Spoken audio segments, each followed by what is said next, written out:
Where is Duck? Said Cranky. Luckily the ship picked up Duck and brought him in. Duck was soaked. Oh dear, said Cranky. Duck was soon placed back on the track. What are we supposed to do with you? Just then Porter came on and put Duck on a freight car. We have to get you off to the works, he said, and Duck was off. Victor just shunted Edward in. There you go, Edward, he said.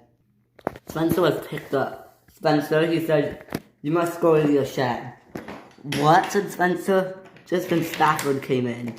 And Philip came in. No, said Spencer, I'm sorry. Yeah, sure, said the talking hat. You damaged a lot of my engines. Ugh, said Spencer. They continued working and soon James was picked up. Look at all that dust on my tender, he said. Ugh. Sorry, sir, said Gordon. Spencer kind of got them in the way and it was kind of my fault. Gordon said talking about, I'm blaming this on Spencer, not you. Please, go continue. Yes, sir, said Gordon. He was off. James is talking about we have to wait for you on to come in to the works. Just then Porter puffed in. But stuck on a flatbed. What is this? He said. Duck, what happened? Spencer, he said. Something that was very cross. Oh, that troublesome engine, said something that. Oh. Did he push you into the sea? Yes, said Duck. Explain yourself the story. Okay, I was coming out from the mainland. Spencer was there with Hero. Spencer came and whammed at me. I flew in the water, but my coach stayed on. And, well, this must be the outcome. Oh, dear, said the top of that. Oh, that troublesome engine. Ugh. He has to... Spencer, he shouted. What? Said Spencer. They were waiting at a crossing as Donald had to come by. For your punishment, you have to spend a week in the shed. A week? He said. No, I'm sorry, I really am. Next time we don't do this stuff, said Philip, and they were off.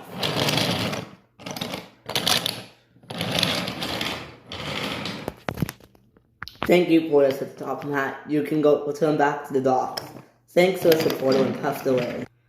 The flying Scotsman was visiting still, and he was still sitting at the sheds with the other engines. What are we supposed to do? Said Tom. Did you hear about Spencer? Yes, said the flying Scotsman. That was very not good of him. Just the rosy puffed up. So Topham Hatt needs 2 engines. I repeat, 2 engines. And then she rushed away. 2 engines? What does he need 2 engines for? I don't know, they said. Rosie started screaming at the engines at the shed. I need 2 engines, she shouted. Ow, said Belle. Straight on it, said Samson, and he was off. Fergus, meanwhile, was sleeping, and he woke to start. Ugh, fine, I'll go, he said, and he was off. Just then Fergus and Samson puffed in. We're here, happy to help, they said. Okay. Samson, please couple up this coach and set off. Yes, sir, said Samson, and he was off.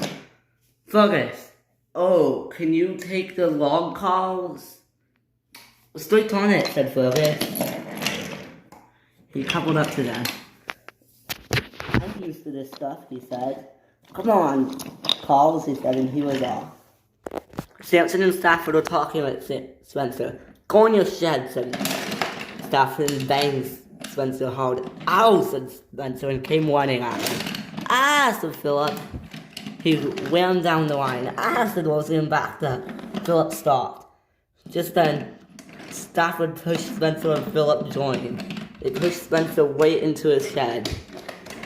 Hey, said Spencer, the door slammed. The drivers locked the door. Let's get out of here, said Philip. We have to get back to the station. Okay, said Stafford, but it's this way. Okay, they said, and they were off. The 2 engines arrived back. Spencer is where he belongs, said Philip. In his shed, said Stafford. Perfect. Now, these 2 engines have to wait in this siding here. Is that okay? Yes, sir, they said. Perfect. I have some engines already leaving and stuff. Samson was soon off. He took another route. Goodbye, he said, and he was off. And Fergus was following. They saw that he was struggling. I got it, he said, don't worry about me. And the two were off.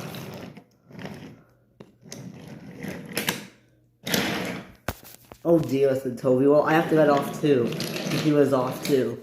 Soon that station was very quiet. Now it's quiet, he said. And echoey, said Stafford. Soon a ship came in. Porter, go get the engines. Alright, said Porter when he was off. Porter rushed in and explained the situation. Okay, well, we guess you're off then, they said. Sampson and Stafford moved into the siding.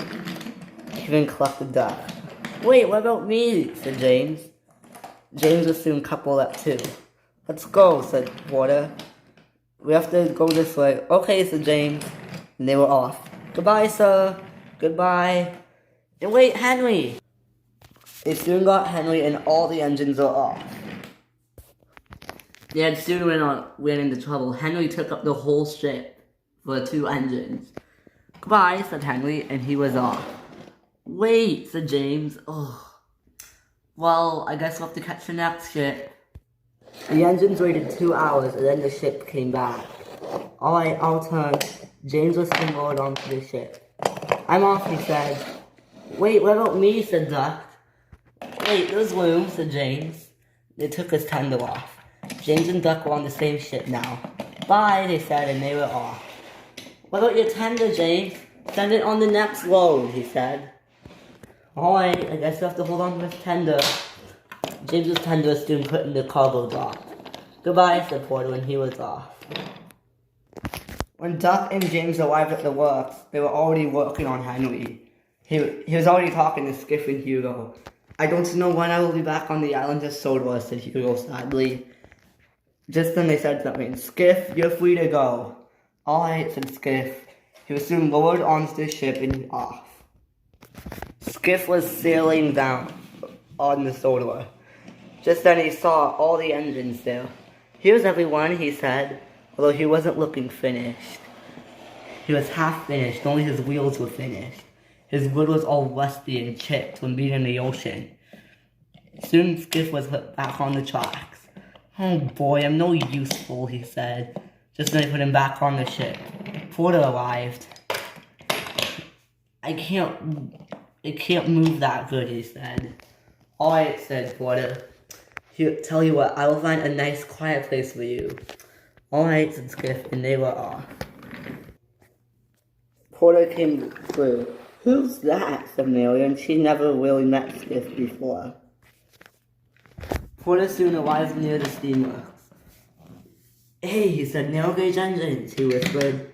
Victor wasn't looking. Yeah, said Duke. Do you guys have a quiet place to put Skiff? No one can find him. Yes, we have a place for him, said Duke. He and Wesley happily moved out of the way. And then Duncan came. Put him on the wheels, he said. Skiff was soon put on the wheels, although he was a bit wide for the narrow gauge track.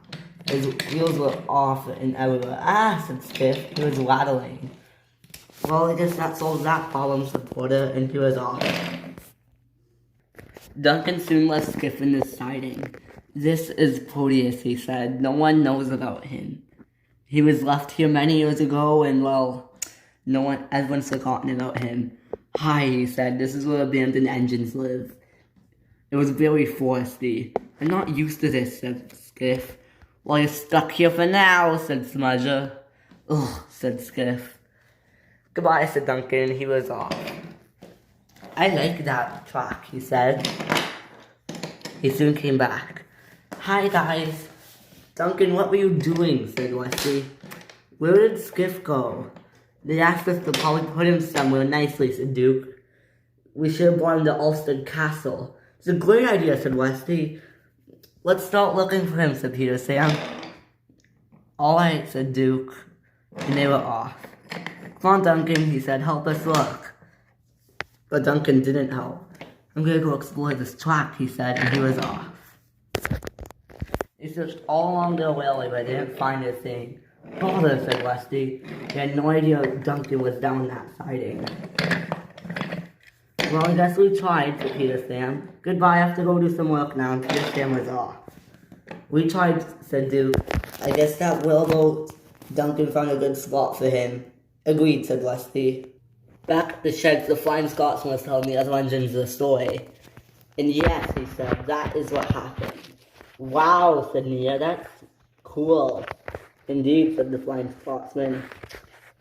So guys, said Douglas, now that I heard that Henry, Duck, James, Edward, and Emily are all still damaged, along with Hugo and Skiff, who's gonna help on the railway?